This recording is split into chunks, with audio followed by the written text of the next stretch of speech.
আর একটা বিয়ে হচ্ছে আগামীকাল। ওরা খাবার টাবার ঢাকবে, কিছু পেপার রেডি করে এই যে গপুকে দিয়ে পাঠাচ্ছে। কালকে ভিড় ভাট্টায় হুড়জুড়ে আর দেবো না, বৌদির হাতে গপু এটা দিয়ে দেবে আর এই খামটা নিয়ে যাচ্ছে। এই যে সুন্দর আলো ঝলমলে বিয়ে বাড়ি, আর তার সাথে সুন্দর সানাইও বাজছে। Good morning everyone, welcome to my new blog. গতকাল বাড়ি ঢুকতে ঢুকতে অনেকটা রাত হয়ে গেছিল, প্রায় 12:30 নাগাদ আমরা কালকে বিছানায় উঠেছি, মানে ঘুমোতে গেছি। আর কালকে ওদের অনুষ্ঠানটা এত ভালো হয়েছে না, এত জমজমাট, আর অনেকদিন বাদে সবার সাথে দেখা, তো ভীষণ ভালো লেগেছে। আজকে সকালবেলা মর্নিং ওয়াক করে ফেরার সময় আমরা নিয়েছি পাকা পেঁপে। গতকাল তো একদম রিচ খাওয়া দাওয়া হয়েছে অনুষ্ঠানে ওখানে। কালকে যা রিচ খেয়েছো, কালকে প্রচুর রিচ খাওয়া হয়েছে। পেঁপে না খেয়ে আর বাঁচতে পারবে না। হ্যাঁ, পাকা পেঁপে নিয়েছি, সেটাই এখন কাটবো। বাবু অফিস বেরোবে, একটু পেঁপে খাবে, তারপরে ব্রেকফাস্ট করবে।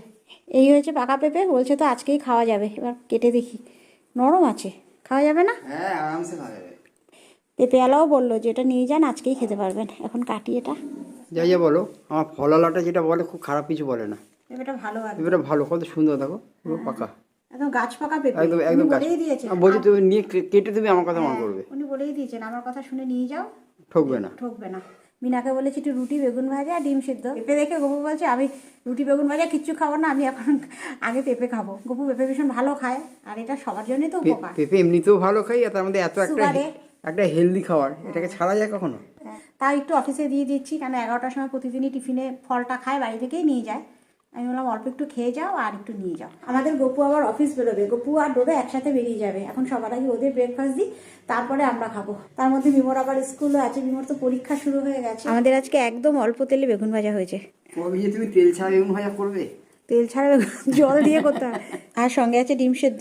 এই মাসে আমাদের দুটো বিয়ে বাড়ি পড়েছে। একটা বিয়ে বাড়ি তো খেয়ে এলাম, গপুর পিস্তত দিদির দেওরের ছেলের বিয়ে, কত দূরের রিলেশন, তাও বলেছে। যাই হোক, আর একটা বিয়ে হচ্ছে আগামীকাল, আমার পাশের বাড়ির এক দাদার মেয়ে, পাড়ারই বিয়ে। তো পেপার চেয়েছে, জানো তো, ওরা খাবার টাবার ঢাকবে, পেপার চেয়েছে, তো কিছু পেপার রেডি করে এই যে গপুকে দিয়ে পাঠাচ্ছি। গপুকে বললাম একবার তুমি অফিস যাচ্ছ, একদম পাশের বাড়ি তো, মনে থাকে না এই সমস্ত ছোট কাজগুলো। আর টাকা ধরে দিচ্ছি, কিছু কিনে দিচ্ছি না, এই খামটা করে একেবারে টাকা আগের দিনই দিয়ে দিলাম। কালকে ভিড় ভাট্টায় আর দেবো না, তো এই পেপারের সাথে এই টাকাটা একেবারে গপুকে দিয়ে পাঠিয়ে দিচ্ছি। আমরা কিছু কিনে দিই, ভাবলাম টাকাটা দিলে একটু কাজে লাগবে। বিয়েতে খুঁটিনাটি প্রচুর জিনিস তো পায়, কিন্তু এটা দিলে পরে কোনো কাজে লাগাতে পারে। হ্যাঁ, সেই কারণে ব্যবস্থা। এই যে আমার পাশের বাড়িতে বিয়ে, তার প্যান্ডেল, ওইখানে গেট, আর আমার সামনের বাড়িতে একটু প্যান্ডেল করেছে ওরা, উঠোনটা কোনো একটা কাজে লাগাবে। আর আমার বাড়ির সামনে তো একটা ডোবা মতো আছে, তো সেই কারণে একটা কাপড় দিয়ে ঢেকে দিয়েছে ডোবাটার জন্য, নাহলে কুকুরগুলো না ভীষণ নোংরা তোলে, জানো তো। চলো বেরিয়ে যাই, বেরিয়ে যাব। আমার মিমো রেডি, বেরিয়ে যাও, আসছি। আজকে সকাল থেকে এই ঘরটা দেখে আমার কান্না পেয়ে গেছে। গতকালকে যে আমরা বিয়ে বাড়ি গেছি, আমার জিনিস রোদে শুকো দিয়ে আমার তোলা হয়ে গেছে। আর বাপ বেটা তিনজনে যা যা পড়েছে, বারবার খালি ট্রায়াল চলেছে, জানো তো আমাদের বাড়িতে কালকে। এই দেখো, খাটের মাথায় ঝুলছে, এইদিকে ঝুলছে, আর পুরো বিছানাটা। গপু কোনো ঝামেলা করেনি, গপু সাফারিটা পরেছে, দেখছে ঠিক আছে, ওটা পরেই গপু চলে গেছে। মিমোরও কোনো সমস্যা হয়নি, মিমো এইটা পরেছিল কালকে, এই যে এই শার্টটা। কিন্তু ডোডো আমাকে জ্বালিয়েছে, প্রচুর জামা কাপড় আর তার সাথে 3টে ব্লেজার, সব খালি ট্রায়াল দিয়ে গেছে। বাবু কোনোটাই হয় না, সব দেখো অবস্থা। এই যে এর মধ্যে শুধু প্যান্ট ঢুকে আছে, আর হ্যাঙ্গার পরে আছে, ব্লেজার রয়েছে এইখানে। বারবার খালি বাবু ট্রায়াল দিয়েছে। তার মধ্যে কলেজে যেগুলো পরে যায় পাল্টে পাল্টে, সেইগুলো আছে এখানে। সকাল থেকে এগুলো দেখছি, যে কখন আমি মেয়েকে দিয়ে আসবো, তারপর একটু হাতে সময় পাবো, বসে বসে সব গোছাবো। গোটা বিছানা এগুলো এখন আমাকে আস্তে আস্তে গোছাতে হবে। শীতের বেলা, সবে 1:45 বাজে, রোদ দেখো হালকা হয়ে এসছে। আর এই আমার সুন্দর লাঞ্চ মেনু, কুমড়ো ভর্তা, মাছ ভাজা, সাম্বার ডাল, টমেটো কারি পাতা দিয়ে। 5টার মতো বাজছে, বিয়ে বাড়িতে ব্যাপক জোরে মাইক বাজছে, আমাকে জোরে জোরে কথা বলতে হচ্ছে সেই কারণে। যাই হোক, দুপুরবেলা খাওয়া দাওয়ার পর করছিলাম একটু এডিটিং, এখন ঝটপট তৈরি হব, কেন 5টা 15-র মধ্যে মিমোর ছুটি, তারপরে যাবো মিমোকে আনতে। সুন্দর মিমোকে নিয়ে নিয়েছি, বাম্পার আছে এখানে, আমার ফোন পড়ে যেতে পারে। এখন বাড়ি যাচ্ছি। এই যে আমাদের গপু আজকে খুব তাড়াতাড়ি চলে এসছে। এই যে সুন্দর আলো ঝলমলে বিয়ে বাড়ি। দুপুরবেলায় তোমাদের বলেছিলাম না, আমাদের ডোবাটা এইভাবে কাপড় দিয়ে পুরো ঢেকে দিয়েছে, রাস্তার লাইটের কানেকশনটাও দিয়ে দিয়েছে ওরা, দেখো। আর তার সাথে সুন্দর সানাইও বাজছে। আজকে আমাদের ডোডো আর গপু একসাথে এসছে। গপু একেবারে শিলপাড়া থেকে ডোডোকে পিক আপ করে নিয়ে এসছে। এখন গপু খাবে চা, ডোডো খাবে কফি।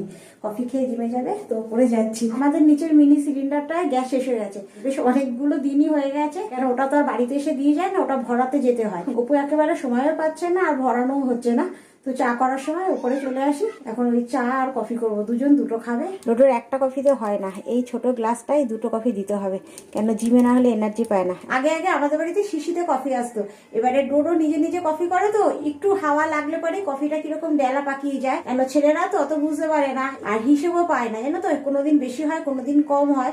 তো আমি গপুকে বলেছি এইভাবে পাউচ আনবে, একেবারে হিসেব করে দিতে পারি, কখনো দুটো কখনো তিনটে।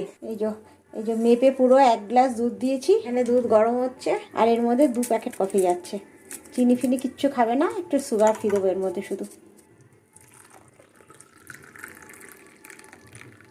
একেবারে কফির মধ্যে দুধ দিয়ে দিয়েছি আর এই যে স্টিভিয়া, এটা এখন দেবো। এটা গপুর জন্য আনা হয়, এখন ডোডো একটু খাচ্ছে, বেশি দেবো না।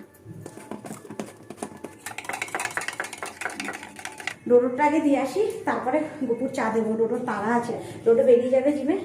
নে আরে কফিটা দেখাচ্ছি তো, বিস্কুট দেবো না। আর এখানে সুন্দর একটু চা বসিয়েছি, আমাদের 3 জনের অল্প অল্প খাবো। কালকে তো আমাদের আরো একটা বিয়ে বাড়ি, কালকে সকাল থেকেই নেমন্তন্ন, জানো তো, বৌদি বলে গেছে বাড়িতে এসে। আজকেও যাওয়ার কথা বলেছিল, আজকে সেই যে কুলো সাজায়, তারপরে গঙ্গা নেমন্তন্ন করতে যায় না, অনেকের নিয়ম আছে, তো এইসবের জন্য বলেছিল। তো আমি যদি চলে যাই না, মিমোর মনটা যেন তো পড়ে থাকবে আমার কাছে, আমি জানি সেটা ভালো করে। মিমোর যেহেতু পরীক্ষা চলছে সেই কারণে আমি আমার যাওয়াটা ক্যান্সেল করলাম, আজকের যাওয়াটা না। বিস্কুট আমার সঙ্গে অঙ্ক করছো? এ দেখো সব এখন বেরোচ্ছে গঙ্গা নেমন্তন্ন করতে, আগের দিন যায় নিয়ম, ওই যে সবাই মিলে বেরোচ্ছে, এই যে সব যাচ্ছে। আমি গেলে পরে আমার মিমোর মনটা থাকবে আমার কাছে, যার জন্য আমি গেলাম না। এই যে সব দল বেঁধে যাচ্ছে, একটা মজা।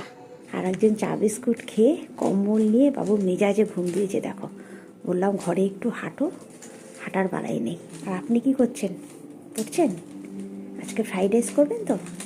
আর গতকালকে বিয়েবাড়ির জন্য আজকে একেবারে সিম্পল রান্না হয়েছে সকালে, এখন একটু আলু সিদ্ধ ডিম সিদ্ধ এই সমস্ত দিয়ে আমি আর গপু খাবো, মিমো একটু ফ্রাইড রাইস করে খাবে, আর ডোডো যা আছে তাই খাবে, শুধু ডোডোর জন্য একটু চিকেন ফ্রাই করবো। আর আজকে তো আমাদের একদম সিম্পল খাওয়া দাওয়া হয়েছে, গতকাল যেহেতু বিয়েবাড়ি ছিল, এখানে গপুর আর আমার জন্য একটু ডিম সিদ্ধ করা হয়েছে, কুকারে ভাত করেছি, ভাতের মধ্যে একটু আলু দিয়েছি, ডিম আলু একসাথে মাখা হবে, বাটারও আছে।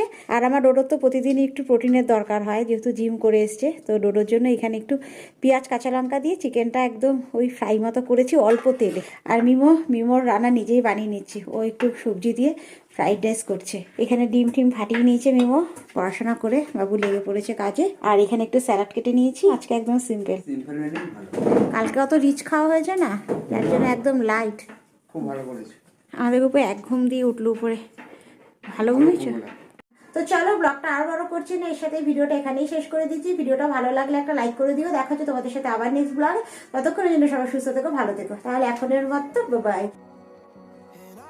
আর কথা বলছি তোমাদের সাথে, ব্যাকগ্রাউন্ডে সানাই বাজছে, শুনতে পাচ্ছ কি তোমরা? বিয়ে বাড়িতে সানাই বাজছে, একদম আস্তে আস্তে সানাই বাজছে। ওই যে সানাই সুরটা এত ভালো লাগে না। So I'll surrender.